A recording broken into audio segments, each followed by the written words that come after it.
মহান রব্বুল আলামিন আমাদেরকে আজকে এমন এক মাহফিলে বসার সুযোগ করে দিয়েছেন, যেই মাহফিলটা আল্লাহর জমিনে আমাদের জন্য সবচেয়ে বড় নিয়ামত। জুড়ে বলেন সুবহানাল্লাহ। আল্লাহ পাক আমাদের জন্য অসংখ্য নিয়ামত দান করেছেন। কি বলেন আপনারা? আল্লাহ আমাদের জন্য অসংখ্য নিয়ামত দিয়েছেন, দান করেছেন।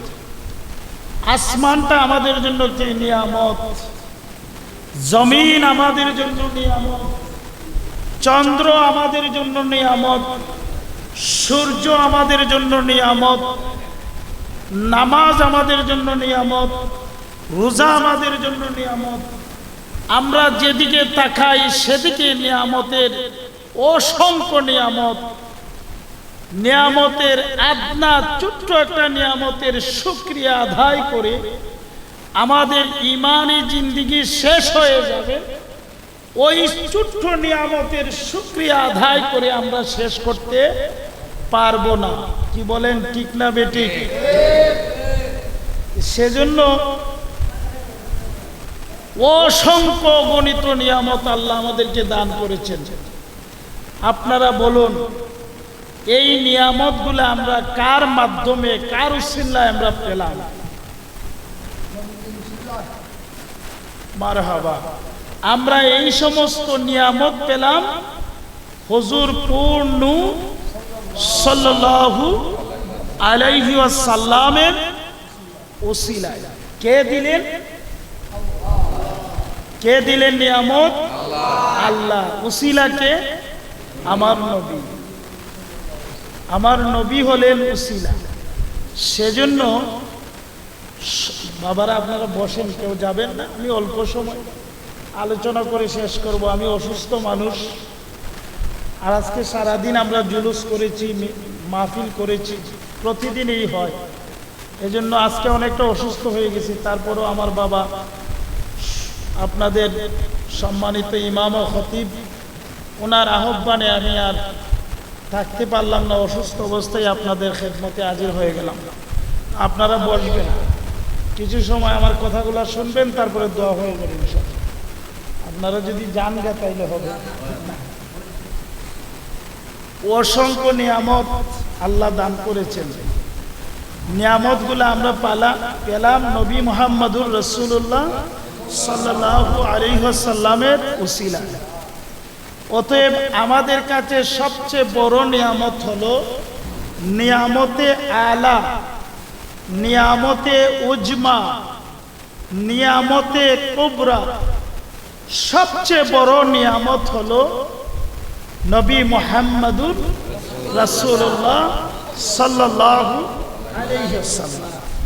এর চেয়ে বড় নিয়ামত আমাদের জন্য আল্লাহর জমিনে আর কোনো নিয়ামত নাই। এই নিয়ামত আমরা পেয়েছি বিদায় আমরা নামাজ পেয়েছি, আমরা আল্লাহকে চিনতে পেরেছি, আমরা আল্লাহর বান্দা হতে পেরেছি, আমরা আল্লাহর বান্দা হতে পেরেছি। এই নিয়ামতের উসিলায় আমরা ৯৯টা সিফতি নাম পেয়েছি।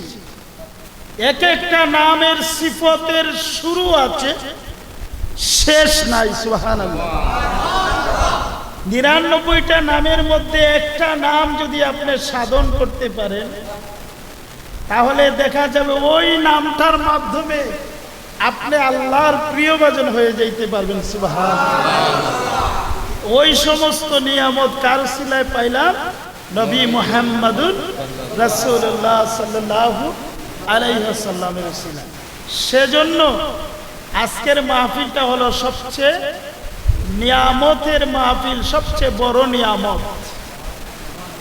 আজকের মাহফিল যারা পালন করবে, আজকে যারা ঈদে মিলাদুন নবী পালন করবে, এই মাসে যারা পালন করবে, সাইয়্যিদিনা আবু বকর সিদ্দিক রাদিয়াল্লাহু তাআলা আনহু বলেন, আবু বকর সিদ্দিককে আপনারা চিনেন?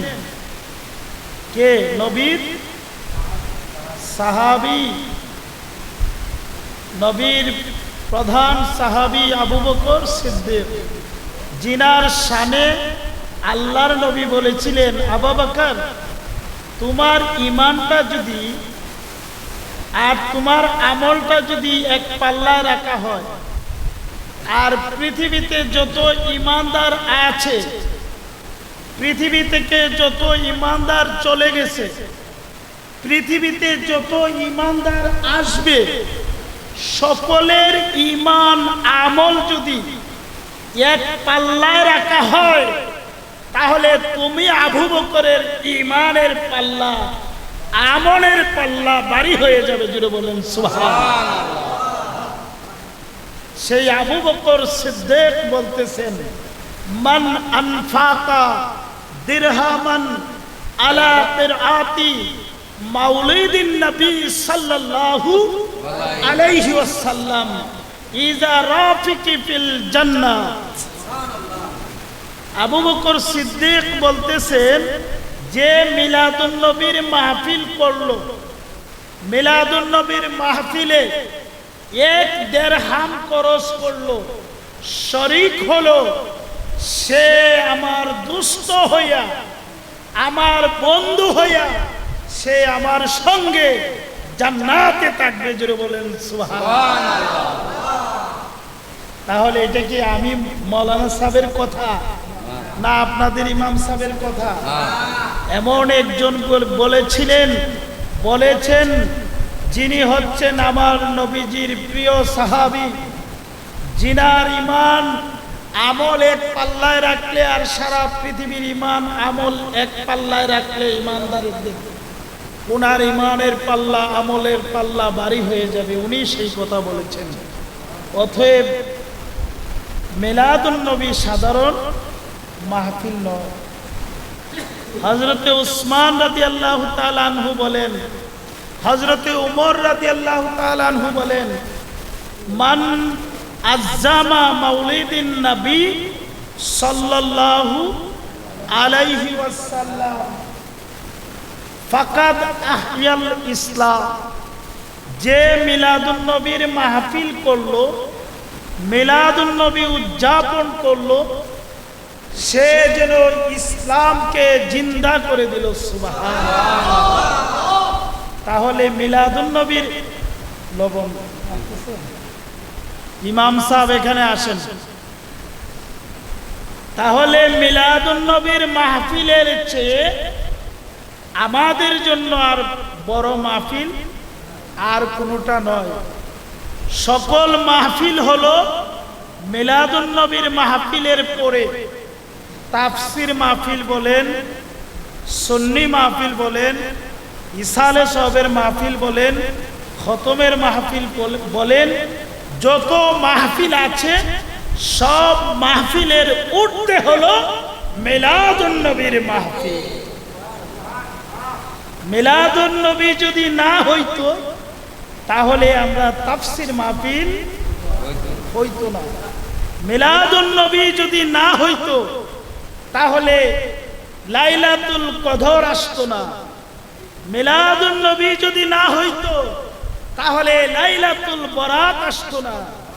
মিলাদুন নবী যদি না হইতো তাহলে মাহে রমজানুল মুবারক আসতো না। মিলাদুন নবী যদি না হইতো তাহলে আল্লাহর কালাম পবিত্র কুরআন শরীফ আসতো না। মিলাদুন নবী যদি না হইতো তাহলে আমরা শাহজালাল মুজররদে ইয়ামনিকে আমরা আমাদের জমিনে বাংলার বুকে পাইতাম না। মিলাদুন নবী যদি না হইতো তাহলে খাজা গরিবে নওয়াজ আসতেন না। অতএব সবচেয়ে বড় নিয়ামত হচ্ছে আমাদের জন্য পবিত্র ঈদে মিলাদুন নবীর মাহফিল। জুড়ে বলেন সুবহানাল্লাহ। বাবারা আমার, আল্লাহর নবীকে আল্লাহ পাক কখন সৃষ্টি করেন? ওয়াজ হয়েছে মিলাদুন নবী। তো কি বলছিলাম আমি, যে আল্লাহ পাক সর্বপ্রথম আমার নবীকে সৃষ্টি করেছেন। নবীকে যখন সৃষ্টি করেন তখন আল্লাহ ছিলেন লা মাকামের বাসিন্দা। আল্লাহ কোন জায়গার বাসিন্দা ছিলেন? লা মাকামের বাসিন্দা।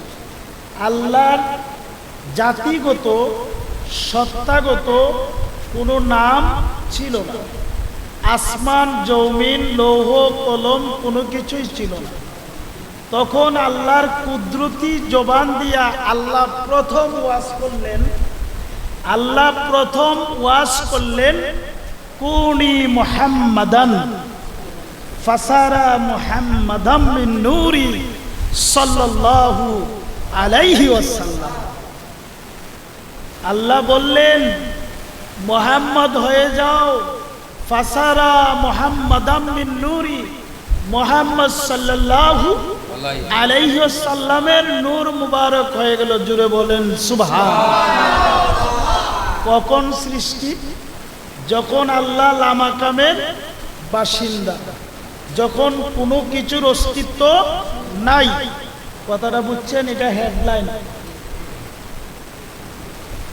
ওয়াজ মূলত যারা বসেন তারা হলেন ছাত্র, আর যিনি ওয়াজ করেন উনি হলেন শিক্ষক। আপনারা ওয়াজ খেয়াল করে শুনবেন, শুনে সেন্ট্রাল প্লে মেমোরিতে ফাইল করবেন, ফাইল করে ওই দিকে আমল করবেন, তাহলে আপনি কামিয়াব। সুবহানাল্লাহ। আমার নবী কখন সৃষ্টি? আল্লাহ যখন লামাকামের বাসিন্দা, তখন আল্লাহ আমার নবীকে সৃষ্টি করলেন। নবীজির নূর মুবারক সৃষ্টি করলেন। নবীজির নূর মুবারক সৃষ্টি করে আল্লাহ আমার নবীকে 3টা সূরত দান করলেন। কয়টা সূরত? সূরা মরিয়ম, কাফ হা ইয়া আইন সাদ। এই আয়াতের ব্যাখ্যায় আল্লাহর নবীকে আল্লাহ 3টা সূরত দান করেছেন। তাফসীর ওয়ালারা বলেন 3টা সূরতের মধ্যে প্রথম সূরত হলো সূরতে হাক্কি, দ্বিতীয় সূরত হলো সূরতে মালাকি, তৃতীয় সূরত হলো সূরতে বাশার। কয়টা সূরত? 3টা সূরত। 2টা সূরতে আল্লাহ অনেক অনেক অনেক দিন রাখলেন। নবীর প্রেমে আল্লাহ পাক ক্রমান্বয়ে সব কিছু সৃষ্টি করলেন।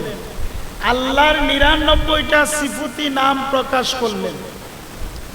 2,24,000 পয়গাম্বর নবীর স্বীকৃতি নিয়া, আল্লাহর নবীর স্বীকৃতি নিয়া 2,24,000 পয়গাম্বর আল্লাহ এই ধরা দামে নেগেটিভ শক্তিকে মাইনাস করে পজিটিভ শক্তির পক্ষে, কুফরি শক্তির বিপক্ষে, কালামি শক্তির পক্ষে 2,24,000 পয়গাম্বর প্রেরণ করলেন। জোরে বলেন সুবহানাল্লাহ। কথা বুঝে আসছে আপনাদের? 3য় নাম্বার সূরত। এই সূরতের নাম কি? সূরতে বাশার। বাশার মানে চামড়ার কভার, চামড়ার কভার। মানুষের সূরত দিয়া, মানুষের চামড়ার কভার দিয়া নূরের নবীকে চিনেন, আল্লাহকে চিনতে বাকি থাকবে না। আর নবী না চিনে খুদার কসম আল্লাহ পাওয়ার কোনো ব্যবস্থা নাই।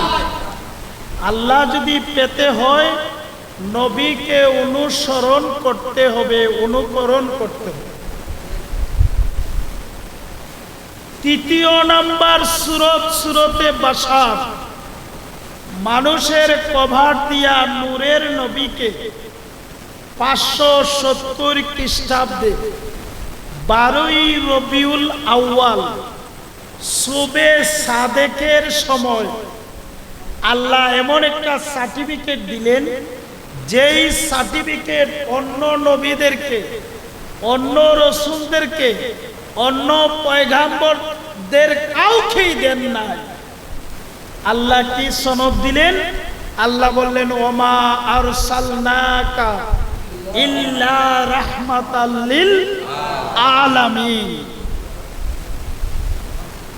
অন্যান্য নবীদেরকে এক একটা সম্প্রদায়ের জন্য, এক একটা গোত্রের জন্য আল্লাহ রহমত দিয়া পাঠাইছিলেন, আর আমার নবীকে আল্লাহ কুল কায়নাতের সমস্ত আত্মার জন্য, সমস্ত জীবের জন্য, সমস্ত বস্তুর জন্য, সৃষ্টির সব কিছুর জন্য, ইহকাল এবং পরকাল যা কিছু আল্লাহর সৃষ্টি আছে সব কিছুর জন্য আমার নবীকে আল্লাহ বললেন, ওমার সাল্লাকা ইল্লা রাহমাতাল লিল আলামিন। আপনাকে আমি কুল কায়নাতের সব কিছু আমার সৃষ্টির জন্য আমি আপনাকে রহমত হিসাবে ট্রান্সফার করলাম, প্রেরণ করে দিলাম। জুড়ে বলেন সুবহানাল্লাহ। আল্লাহ কোরআনের কোথাও বলে নাই যে আমি আপনাকে জন্ম দিলাম, আমি আপনাকে সৃষ্টি করলাম, সে কথা বলা হয় না। আল্লাহ বললেন আমি আপনাকে প্রেরণ করলাম, আমি আপনাকে পাঠাইয়া দিলাম। সুবহানাল্লাহ। নবী সৃষ্টি কখন বলেন? আমি সহজ করে আপনারে বলে দিছি, নবী সৃষ্টি কখন? আল্লাহ যখন লামাকামের বাসিন্দা, আল্লাহ যখন লামাকামে ছিলেন তখন আমার নবী নূর মোবারক সৃষ্টি করেছেন। সুবহানাল্লাহ। কথা বুঝে আসছে? আর 570 খ্রিস্টাব্দে 3য় নাম্বার সূরত দিয়া আমার নবীকে আপনি আমার মধ্যে রহমতের সার্টিফিকেট দিয়া পাঠাইলেন। জুড়ে বলেন সুবহানাল্লাহ। কথাটা আপনারা বুঝছেন? সৃষ্টি হলো আল্লাহ যখন লামাকামে ছিলেন তখন, আর প্রেরণ হলো আখেরে 570 খ্রিস্টাব্দে 12ই রবিউল আউয়ালে সুবে সাদেকের সময়। সার্টিফিকেট বেশি ওয়াজ লাগে না, অল্প ওয়াজ যদি বুঝেন এটাই যথেষ্ট। সুবে সাদেকের সময় রহমতের সার্টিফিকেট দিয়ে আমার নবীকে দরাদামে আল্লাহ পাঠালেন। এই আয়াতের তাফসীর পৃথিবীর মধ্যে সবচেয়ে প্রসিদ্ধ তাফসীর যেগুলা, তাফসীরে রুহুল বায়ান, তাফসীরে কবির, তাফসীরে বাইজাবি, তাফসীর ইবনে জারির, পৃথিবীর মধ্যে সুপ্রসিদ্ধ যেই তাফসীরগুলো আছে, ওই তাফসীরে ওমার সাল্লাকা ইল্লা রাহমাতাল লিল আলামিন, ওই আয়াতের তাফসীর ওনারা করেছেন ওয়াকিলা আল মুরাদু বিল আলামিন জামিল খালক ফাইন্নাল আলামা মাসি ওয়াল্লাহি তাআলা ওয়াসিফাতি জাল্লা শান। হুজুরে বলেন সুবহানাল্লাহ। তাফসীর ওয়ালারা তাফসীর করেছেন আল্লাহ যেখানে রব, আল্লাহ যেখানে পালন কর্তা, বুঝেননি আপনারা? আল্লাহ যেখানে পালন কর্তা, সাগরের নিচে যেই প্রাণী থাকে সেই প্রাণীর পালন কর্তা কে? আল্লাহ। আল্লাহ যেখানে পালন কর্তা, আমার নবী সেখানে রহমত দাতা। জুড়ে বলেন সুবহানাল্লাহ। কথা বুঝে আসছে? আল্লাহ যত প্রাণীর পালন কর্তা, আমার নবী সেখানে রহমত দাতা। হিন্দু বলেন, খ্রিস্টান বলেন, বৌদ্ধ বলেন, পৃথিবীতে যত জাতি আছে, প্রভুর যত সৃষ্টি আছে, সকল সৃষ্টির জন্য আমার আল্লাহ হলেন রব, রাব্বুল আলামিন, আর আমার নবী হলেন রাহমাতুল লিল আলামিন। এখন আমরা যারা মুসলমান, আমরা যারা নবীর প্রেমিক, আমাদের জন্য রহমত হলো খাস। আমাদের জন্য রহমত কি? খাস। আর যারা আছে সকলের জন্য রহমত হলো আম। কথা বুঝে আসছে? সেজন্য নবীকে আগে চিনেন, নবীকে আগে ভালোবাসেন, নবীর ভালোবাসা কালবে ধারণ করেন, তারপরে আপনার জন্য নামাজ, আপনার জন্য দাড়ি, আপনার জন্য টুপি, আপনার জন্য জুব্বা। ইসলামের স্তম্ভ কয়টা? কয়টা স্তম্ভ? 5টা। এটা কয় ভাগে ভাগ করা হয়েছে আপনারা জানেন? 2টা ভাগে ভাগ করা হয়েছে। কয় ভাগে? 2 ভাগে। একটা হলো আমলের ভাগ, আর একটা হলো ইমানের ভাগ। একটা হলো আমলের ভাগ, আর একটা হলো কের ভাগ? বুঝেননি আমার কথা আপনারা? ইমানের ভাগ। ইমানের ভাগ হলো কালমা শরীফ, কালিমা শরীফ। আর আমলের ভাগ হলো রোজা, নামাজ, হজ, যাকাত। প্রথমটা হলো ঈমান, আর বাকি 4টা হলো আমল। এখন আপনার মধ্যে যদি ঈমান না থাকে, তাহলে এই 4টা ইসলামের যে স্তম্ভ আমলের, এগুলা দিয়ে কাজ হবে? কি বলেন আপনারা, কাজ হবে? এই কথা বললেন না। ঈমানের ভাগ হলো প্রথম কালিমা। কালিমা শুধু মুখে পড়লে হবে না, কালিমার যত সিফত আছে, কালিমার যত গুণ আছে, সমস্ত গুণ নিয়ে কালবে ধারণ করতে হবে, তাহলে আপনি ঈমানদার। আপনি যদি ঈমান, কালিমার গুণ হলো নবী পাক সাল্লাল্লাহু আলাইহি ওয়াসাল্লামকে নবীর গুণ সহ, নবীরে আল্লাহ পাক যেই গুণ দিয়েছেন, যেই সিফতগুলো আল্লাহ নবীকে দান করেছেন, ওই সিফতগুলা মানা।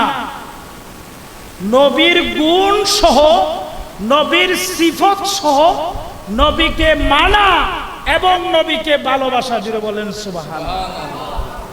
এখন আপনি নবীকে ভালোবাসলেন, নবীকে ভালোবেসে দাড়ি রাখলেন, নবীকে ভালোবেসে মেসওয়াক করলেন, আর নবীকে আপনি বললেন নবী আমাদের মতো একজন সাধারণ মানুষ। নবীকে ভালোবাসলেন, পাগড়ি পরলেন, আপনি বললেন মিলাদুন নবী বেদাত। আপনি বললেন নবীকে নূর বলা বেদাত, মিলাদ করা বেদাত। এই জাতীয় কথা যদি আপনি বলেন, তাহলে এই পাগড়ি আর মেচওয়াকে কাজ হবে? কাজ হবে। নবীর যেই গুণ আছে, নবীর যে সিফত আছে, আপনি নবীর সমস্ত সিফতকে মানতে হবে। যদি মানতে পারেন তাহলে আপনি ঈমানদার। যদি বলেন আপনি সিফত মানলেন কিন্তু সিফত আমল করতে পারলেন না, তাতে সমস্যা নাই। কিন্তু আল্লাহ রাসূলের একটা সিফতকে যদি আপনি অস্বীকার করেন, একটা সিফতকে যদি আপনি অস্বীকার করেন, আপনি ঈমানদার হইতে পারবেন না। আপনি মানলেন, আমল করলেন না, সেটা ভিন্ন বিষয়। আপনি মিলাদুন নবী মানলেন, মিলাদুন নবী পালন করলেন না, সমস্যা নাই। মিলাদুন নবী জায়েজ, মিলাদুন নবী পালন করলে সওয়াব। এইটা যদি আপনার মেমোরিতে থাকে, আপনার ইমানে যদি থাকে, যথেষ্ট। আপনি পালন করলেন না, সওয়াব পাইলেন না। কিন্তু আপনার মেমোরিতে যদি থাকে মিলাদুন নবী বেদাত, মিলাদুন নবী নাজায়েজ, তাহলে আল্লাহর নবীর একটা সিফতকে আপনি কি করলেন? অস্বীকার করলেন। নবী নূর, কাদ জাআকুম মিনাল্লাহি নূর, কুরআন শরীফ দ্বারা প্রমাণ। আপনি বললেন নবী নূর না নবী মাটি, তাহলে নবীর আরেকটা সিফতকে আপনি কি করলেন? অস্বীকার করলেন। নবী এলমে গায়েব জানেন। এলমে গায়েব মানে আল্লাহ নবীকে যেই গায়েব জানান, সেটা আল্লাহর নবী জানেন। এখন আপনি বললেন যে নবী গায়েব জানে না, এলমে গায়েব জানে না। নবীর আরেকটা গুণকে আপনি কি করলেন? অস্বীকার করলেন। এইভাবে এই 4000-এর অধিক আল্লাহর নবীর সিফত আছে। সিফতের বাংলা হলো গুণ আছে।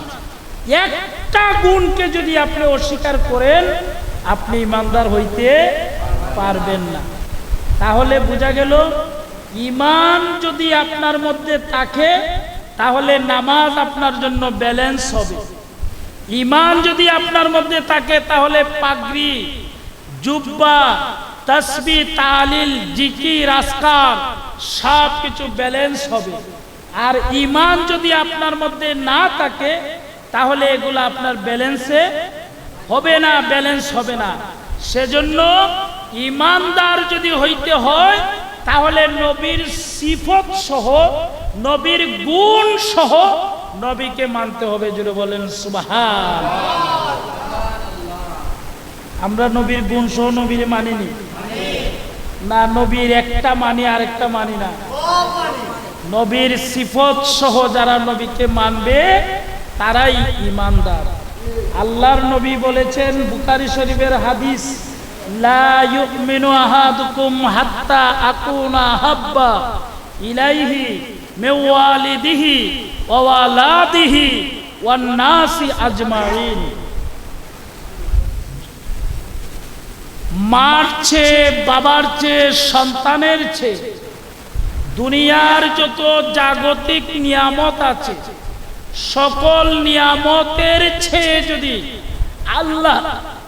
আল্লাহ রসুলকে বেশি ভালোবাসা না যায় তাহলে পূর্ণাঙ্গ ইমানদার হওয়া যায় না। কথা বুঝে আসছে? সেজন্য বাবারা, নবীর সিফত সহ নবীকে ভালোবাসবেন। যদি ভালোবাসতে পারেন, আপনার নামাজ কামিয়াব, আপনার দাড়ি কামিয়াব, আপনার টুপি কামিয়াব, আপনার জুব্বা কামিয়াব। আর নবীর ভালোবাসার মধ্যে যদি গরমিল থাকে, নবী ভালোবাসার মধ্যে যদি, সিফতের মধ্যে যদি আপনার ইমানের মধ্যে গরমিল থাকে, তাহলে নামাজ, রোজা, হজ, যাকাতে কামিয়াব হওয়া যাবে না। এই কথাটা আজকের এই মিলাদুন নবীর মাহফিল থেকে আমল করবেন। নবীকে যিনি ভালোবাসেন সে যদি রাস্তার মেতর হয় তাহলেও সে আমার মাতার কাজ। আর যদি 5000 আলেমের পীর হন আর উনি যদি আমার নবীর শানের মধ্যে গুস্তাগি করেন, আমার নবীর সিফতকে অস্বীকার করেন, সে আমার স্যান্ডেলের পিতার সমানও না। এই ঈমান আছে না আপনাদের মধ্যে? এইটাই হলো সত্যিকারের আশেকের রাসূলদের পরিচয়। নবীর প্রেমিক হন, নবীর আশেক হন, আপনার জন্য কামিয়াব, ইহকালও কামিয়াব, পরপারও কামিয়াব। নবীর প্রেমিক যতক্ষণ পর্যন্ত না হবেন ততক্ষণ পর্যন্ত কোনো কিছুই কাজে আসবে না। কথা বুঝে আসছে বাবারা? আমরা এমন এক জায়গায়, কয়টা বাজে শেষ করে দিই,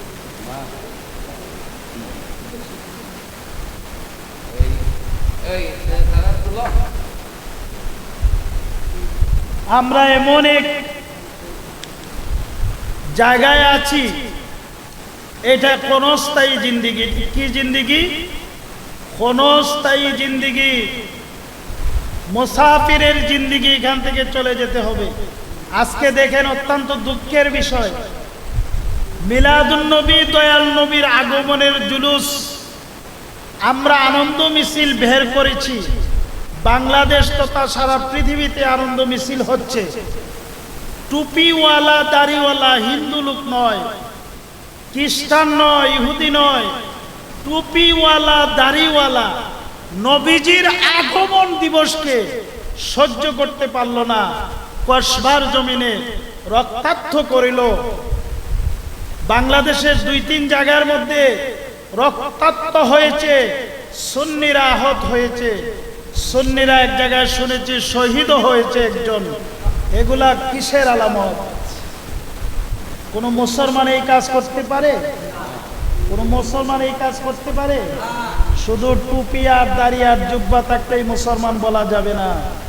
টুপি আর দাড়ি জুব্বা রেখে আল্লাহর নবীর সঙ্গে জিহাদ করে, আল্লাহর নবীর সঙ্গে জিহাদ করেছে, আল্লাহর নবীর সঙ্গে জিহাদ করেছে কোরআন তিলাওয়াত করেছে, তাদের মাথায় টুপি ছিল, জিহাদের তলোয়ার ছিল, কিন্তু আল্লাহর নবী যখন খুশি থাকতেন তারা বেজার হয়ে যেত।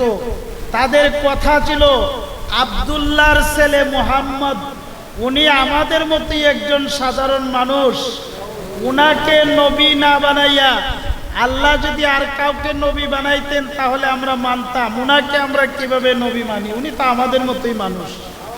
এই কথাগুলা বলার কারণে তাদের জিহাদের সওয়াব শেষ হয়ে গেল, তেলাওয়াতের সওয়াব শেষ হয়ে গেল, নামাজের সওয়াব শেষ হয়ে গেল। তাদেরকে উদ্দেশ্য করে আল্লাহ একটা সূরা নাজিল করে দিলেন, মুনাফিক সূরা নাজিল করে দিলেন, তাদেরকে সনদ দিয়ে দিলেন এরা হলো মুনাফিক। আর মুনাফিক যারা, তারা কাফিরের চেয়ে আরো নিকৃষ্ট। তো মুনাফিকদের সুরতে কি ছিল? দাড়ি টুপি তা ছিল। এজন্য যারা মিলাদুন নবীতে বাধা দিচ্ছে, বিভিন্ন জায়গায় হামলা করছে, বুঝতে হবে তারা ওই এদের উত্তরসূরি, এই মুনাফিকদের উত্তরসূরি। বাবারা, ভাইয়েরা, আজকে ইসলামের মধ্যে মাজারে, ওলি আল্লাহদের মাজারে হামলা। আপনারা বলেন আজকে থেকে 700 বছর আগের, 500 বছর আগের ইতিহাস যদি খুঁজেন তাহলে দেখবেন আপনার দাদা, আপনার পূর্বপুরুষরা, আপনার পূর্বপুরুষ পৈতাওয়ালা ছিল, ব্রাহ্মণ্যবাদীদের অনুসারী ছিল, ধুতিওয়ালা ছিল, হরে কৃষ্ণওয়ালা ছিলেন। আল্লাহর ওলিরা এদেশে আইসা, আল্লাহর ওলিরা এদেশে আইসা ধুতিওয়ালা থেকে, ব্রাহ্মণ্যবাদী থেকে, দেবতা পূজা থেকে, হরে কৃষ্ণ থেকে মুক্ত করে আল্লাহর তৌহিদবাদ শিখালেন, আল্লাহর ইসলামের দাওয়াত দিয়ে আমাদেরকে মুসলমান বানিয়ে দিলেন। আজকে তাদের মাঝারে হামলা করছে কারা? যারা হামলা করছে এরা কি হিন্দু? এরা কি খ্রিস্টান? এরা নামদারি মুনাফিক মার্কা মুসলমান। আল্লাহর ওলিরা ইসলাম আমাদেরকে দিলেন, আমাদেরকে মুসলমান বানালেন, আমাদের পূর্বপুরুষদেরকে মুসলমান বানিয়ে ওনারা আরাম করছেন। ওইখানে আইসা এই মুনাফিকের বাচ্চারা, ইয়াজিদের দূষররা আইসা মাজারগুলাতে হামলা করছে। এরা মুনাফিক, এরা ইয়াজিদের উত্তরসূরি। আল্লাহর ওলিদের ব্যাপারে আল্লাহ বলেন, লাহুমুল বুশরা ফিল হায়াতিদ দুনিয়া ওয়া ফিল আখিরা। যারা আমার ওলি হয়ে গেল, যারা আমার বন্ধু হয়ে গেল, তাদের জন্য দুনিয়াতেও শুভ সংবাদ, পরপারেও তাদের জন্য শুভ সংবাদ। জোরে বলেন সুবহানাল্লাহ। কার কথা? আল্লাহর কথা। দুনিয়াতেও তাদের জন্য কি শুভ সংবাদ, পরপারেও তাদের জন্য শুভ সংবাদ। আল্লাহর ওলিদেরকে আল্লাহ পাক এইটুকু পাওয়ার দান করেছেন, ওনারা যদি কোনো মানুষের দিকে তাকায় আর ওই মানুষটাকে যদি চায় যে তার সমস্ত রিয়া থেকে মুক্ত করে ওই মানুষটাকে ওলি বানাইতে পারে। জুড়ে বলেন সুবহানাল্লাহ। ও বেলায়েতের স্তর হলো 3টা। প্রধানকৃত বেলায়েত, অর্জনকৃত বেলায়েত, মূল বেলায়েত। গৌসে পাক সরকারে বাগদাদ খাজা গরিবে নওয়াজ, ওনারা ছিলেন রুহের জগতেই বেলায়েত প্রাপ্ত। সুবহানাল্লাহ। ওনারা রুহের জগতেই ছিলেন বেলায়েত প্রাপ্ত। ওনারা যখন দুনিয়ার মধ্যে আসলেন, আসার পরে ওনারা অসম্ভবকে সম্ভব করেছেন। গৌসে পাক সরকারে বাগদাদ, যিনি আমাদের কাছে যিনি পরিচিত বড় পীর আব্দুল কাদের জিলানী, সিহরাতুল আসরার কিতাবের মধ্যে কিতাবওয়ালা লেখেন, গৌসে পাক সরকারে বাগদাদ 17 রমজান ওনাকে ইফতারের দাওয়াত দেওয়া হয়েছে। ওনার ভক্তদের মধ্যে 70 জনে ওনাকে ইফতারের দাওয়াত দিয়েছে। কতজন? 70 জনে ওনাকে ইফতারের দাওয়াত দিয়েছে। ইফতার তো এক টাইমেই হয়, এক জায়গায় ইফতার করতে হয়। আল্লাহর ওলি গৌসে পাক 70 জনের ঘরে ইফতার করলেন। সকালবেলা আইসা বক্তারা একজন আরেকজনকে বলতেছে, হুজুর কিবলাকে কালকে আমার ঘরে নিয়ে ইফতার করাইছে। আরেকজন আইসা বলতেছে, তুমি মৃত্যুক, আমি নিয়ে হুজুর কিবলাকে ইফতার করাইছি। খাদেম সাহেব বের হয়ে আইসা বলেন, কি নিয়ে তোমরা তর্ক করছো যে হুজুর কিবলাকে আমি কালকে ইফতার করাইছি? উনি বলতেছে উনি নাকি ইফতার করাইছেন। খাদেম সাহেব বলে, কি আশ্চর্য ব্যাপার, আমি তো হুজুর কিবলাকে নিয়ে খানকার মধ্যে বসে ইফতার করলাম। সুবহানাল্লাহ। কতজন হলো? 71 জন। 71 জনে ইফতার করলেন গাউসে পাক এক টাইমে, এক সময়ে, 17 রমজানে। গৌসে পাক সরকারে বাগদাদি এই অবস্থা দেখে উনি আসলেন। আইসা বললেন, কি নিয়ে তোমরা তর্ক করছো? বক্তারা বলল, বিয়াদবি মাফ করবেন হুজুর, আমার ঘরে ইফতার করেছেন। হুজুর আমার ঘরে ইফতার করেছেন। গৌসে পাক বললেন, হ্যাঁ, তোমাদের সকলের ঘরেই আমি ইফতার করেছি। দরবারের পাশে একটা গাছ ছিল, এই গাছের পাশে নিয়ে সবাইকে বসালেন। বসায় বললেন, তোমরা কাশফুল কুবুরের মুরাকাবা করো। সুবহানাল্লাহ। কাশফুল কুবুরের মুরাকাবার সন্ধান কোথায় পাবেন? ওলি আল্লাহদের খানকায় পাবেন। ওলি আল্লাহদের সহবতে গেলে কাশফুল কুবুরের মুরাকাবা পাবেন। মাদ্রাসায় পাবেন না, মসজিদে পাবেন না। কাশফুল কুবুরের মুরাকাবা যদি পেতে চান তাহলে ওলি আল্লাহদের সহবতে যেতে হবে। কাশফুল কুবুরের মুরাকাবায় বসালেন। কাশফুল কুবুরের মুরাকাবা করে অল্প সময় পরে বললেন, তোমরা গাছের দিকে তাকাও। কি দেখতেছ? কয়, হুজুর দেখতেছি প্রত্যেক পাতায় পাতায় আপনি বসে কাশফুল কুবুরের মুরাকাবা করতেছেন। যেটা বলেন, আমি আব্দুল কাদের জিলানী যদি প্রত্যেকটা পাতায় পাতায় বসে কাশফুল কুবুরের মুরাকাবা করতে পারি, তাহলে একসাথে এক সময়ে আমি আব্দুল কাদের জিলানী 71 জনের সাথে ইফতারও করতে পারি। যেটা বলেন সুবহানাল্লাহ।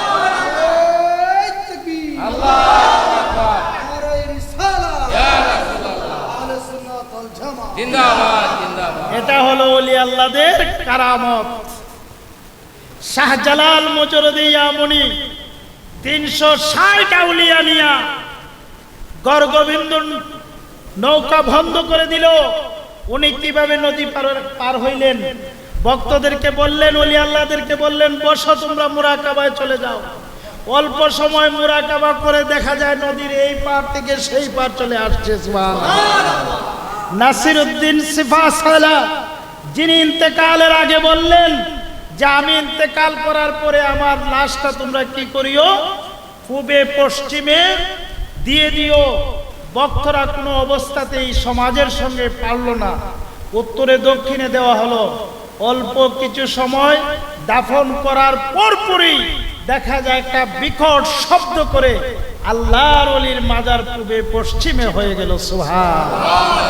এই শক্তিগুলো আল্লাহ, এই শক্তি তাদেরকে কে দিয়েছেন? আল্লাহ দিয়েছেন। সেজন্য ওলি আল্লাহদের সঙ্গে আজকে যারা বিয়াদবি করছে, মাজার ভাঙছে, ভাঙচুর করতেছে, হামলা করছে, এদের জন্য এদেরকে আল্লাহ ছাড় দিবেন, ছেড়ে দিবেন না। ওলি আল্লাহরা ছাড় দিতে পারে।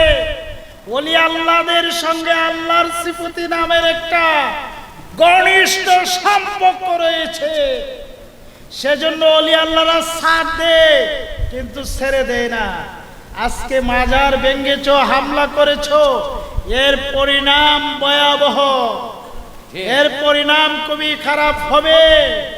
ওলি আল্লাহরা কবরে জিন্দা, আন্নাবিও ইউসাল্লুনা ফি কুবুরিহিম কামা ইউসাল্লুনা ফি বুয়ুতিহিম, আল্লাহর ওলিরা দুনিয়াতে যেমনি ভাবে নামাজ রোজা করতেন, কবরের মধ্যেও তারা এমনি ভাবে নামাজ রোজা তাসবিহ তাহলিল পড়তেছেন। জোরে বলেন সুবহানাল্লাহ।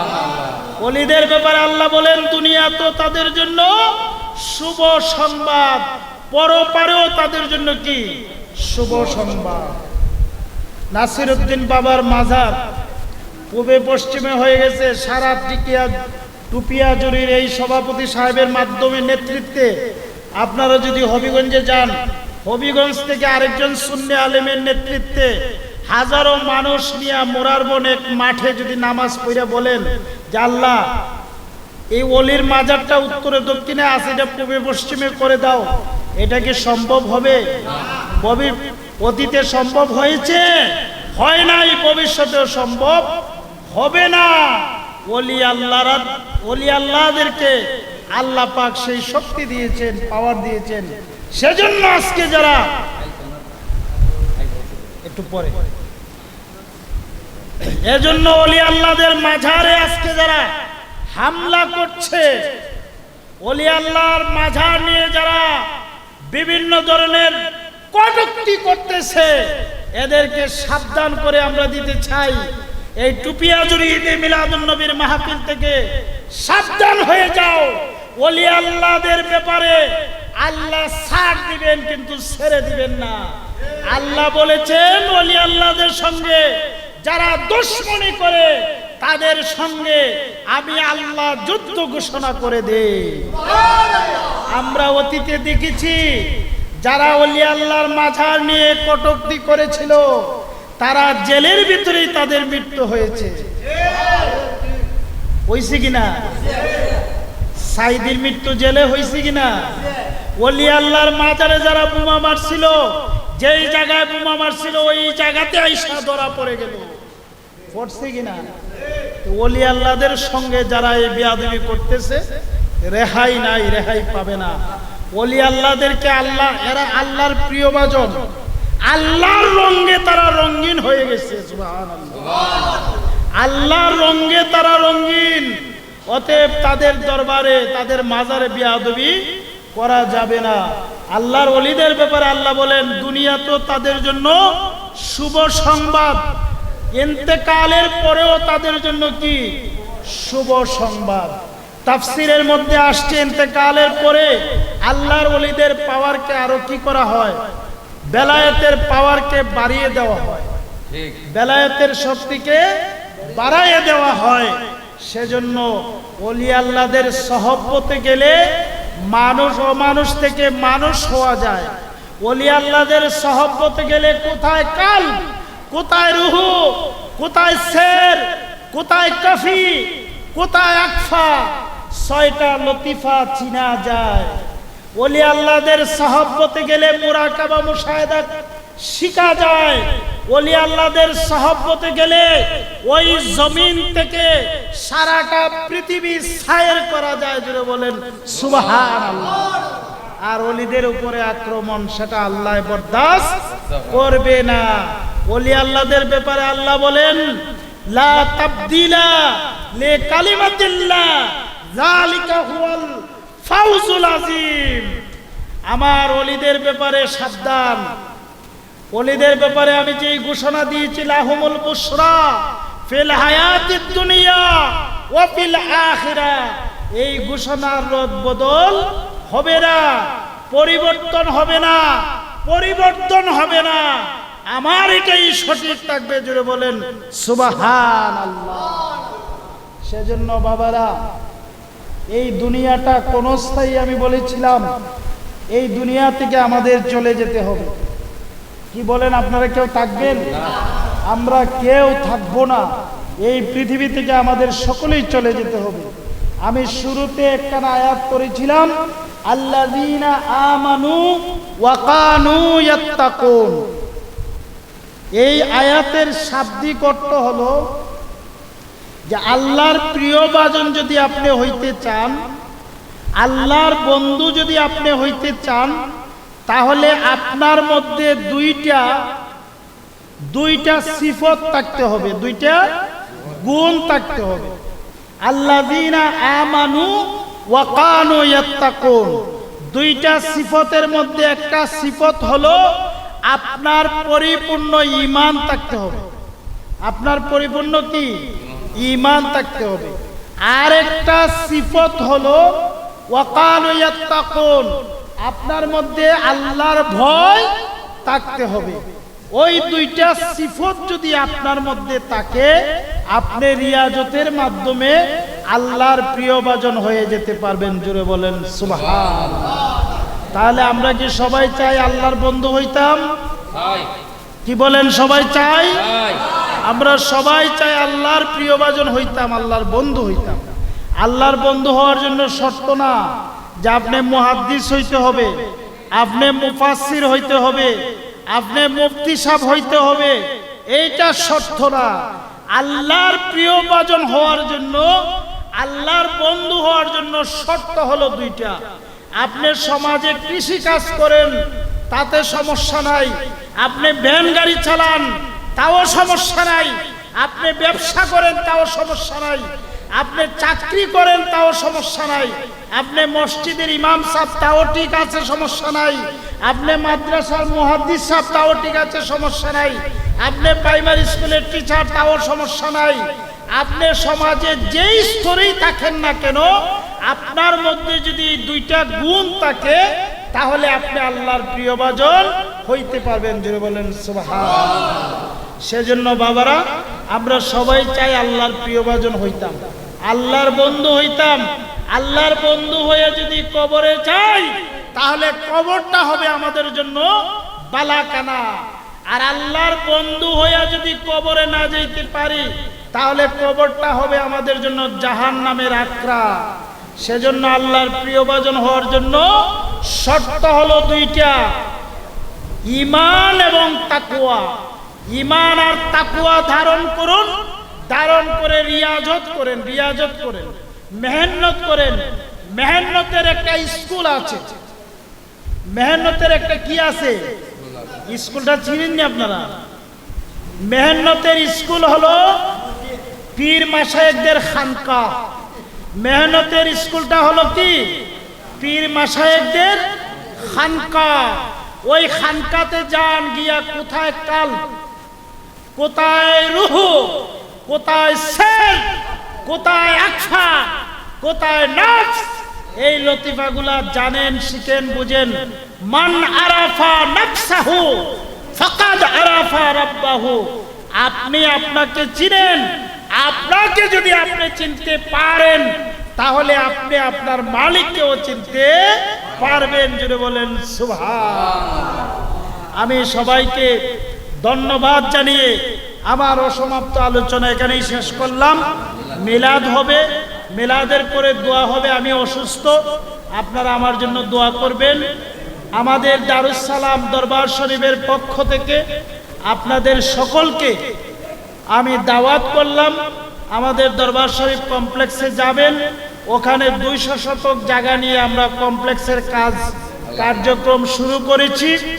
আমরা আগামী মঙ্গল অথবা বুধবারে আমরা একটা দোতলা ভবনের একটা ভবনের ভিত্তিপ্রস্তর স্থাপন করব ইনশাআল্লাহ। আপনারা সকলেই দোয়া করবেন। এই কমপ্লেক্সের মধ্যে মসজিদ, মাদ্রাসা, এতিমখানা, মুসাফিরখানা আমরা এগুলো করব। আপনারা দোয়া করবেন এবং আপনাদের জায়গা থেকে আপনারা সহযোগিতাও করার চেষ্টা করবেন।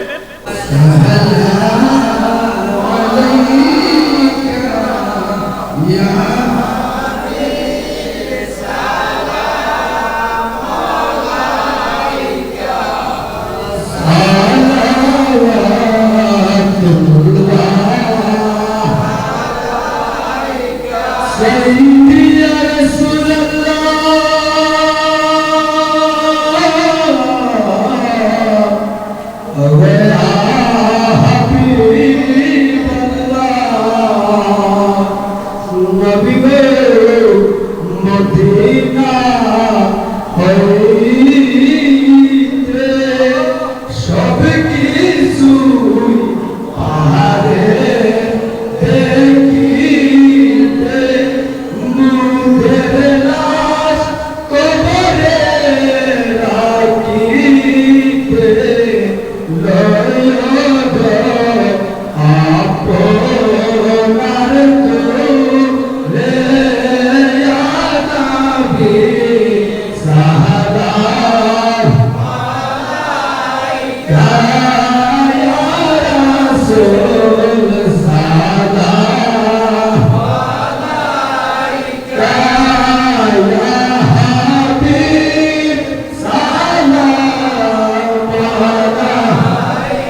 Yeah.